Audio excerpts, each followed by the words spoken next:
Ew, what stinks in here?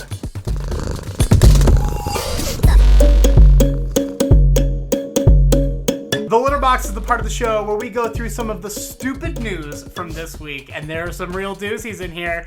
So buckle up, let's do it. Let's get started. In Pflugerville, Texas, police arrested a man named Brian Chamberlain for stealing a foot massager from Target.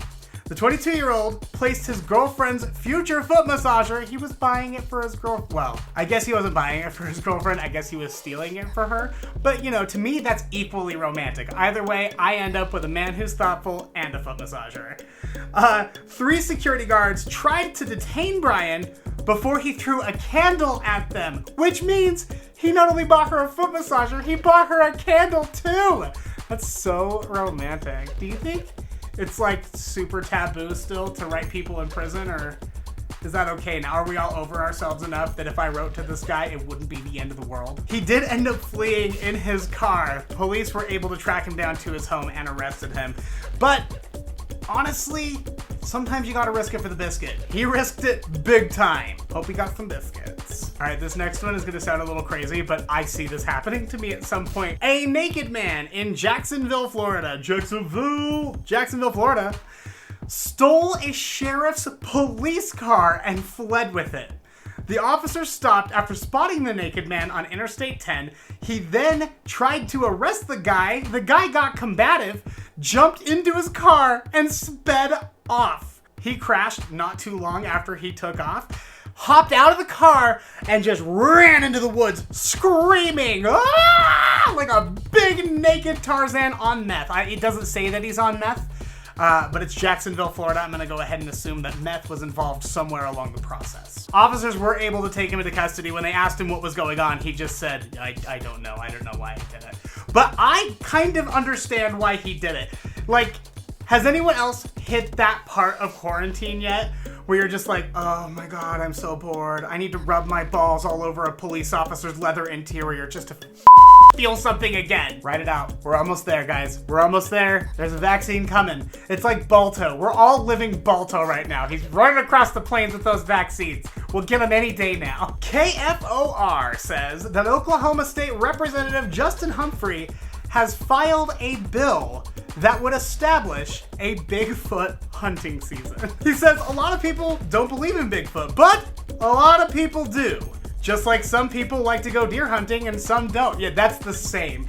Except, you know, I see deer splattered across I-15 like every 4 feet. I've never seen a splattered Bigfoot, so I don't know that it's exactly the same. I love where your head's at, though. It turns out that this is actually a really big kind of fundraiser for the government. They're selling permits to tag Bigfoot.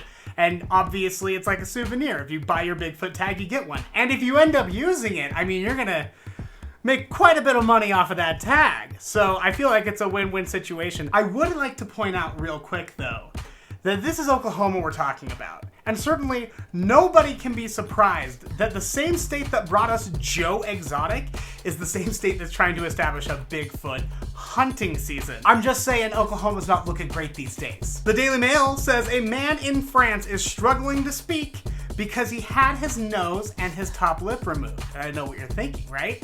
This guy must have gotten into an accident. But his whole life is an accident because this is what this guy looks like! Anthony Lofredo has covered his entire body in black tattoos and these implant bolts, and he had his nose and lip removed to more resemble an alien. He says he's always dreamed of being a scary character. I mean, mission accomplished, buddy. Listen, I'm not against body modification. I've got a few tattoos myself, and if you want to walk around looking like Voldemort had a baby with Mitch McConnell's hands, that is entirely your business.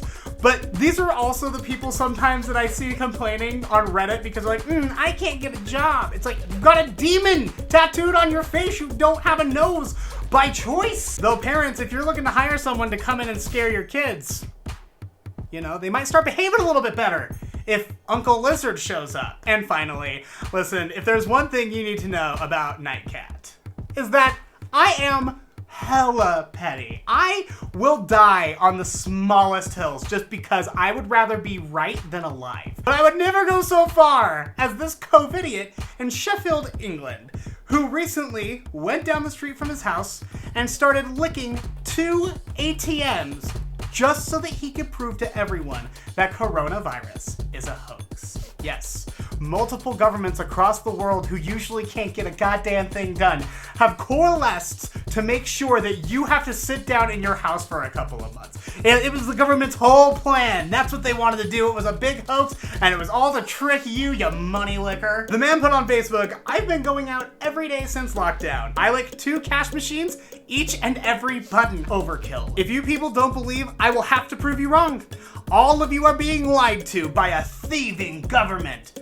I think the greatest prank the government ever pulled was getting that asshole to lick an ATM. I really hate that I did that, but I also don't want to retake this because I'm running short on time, so you get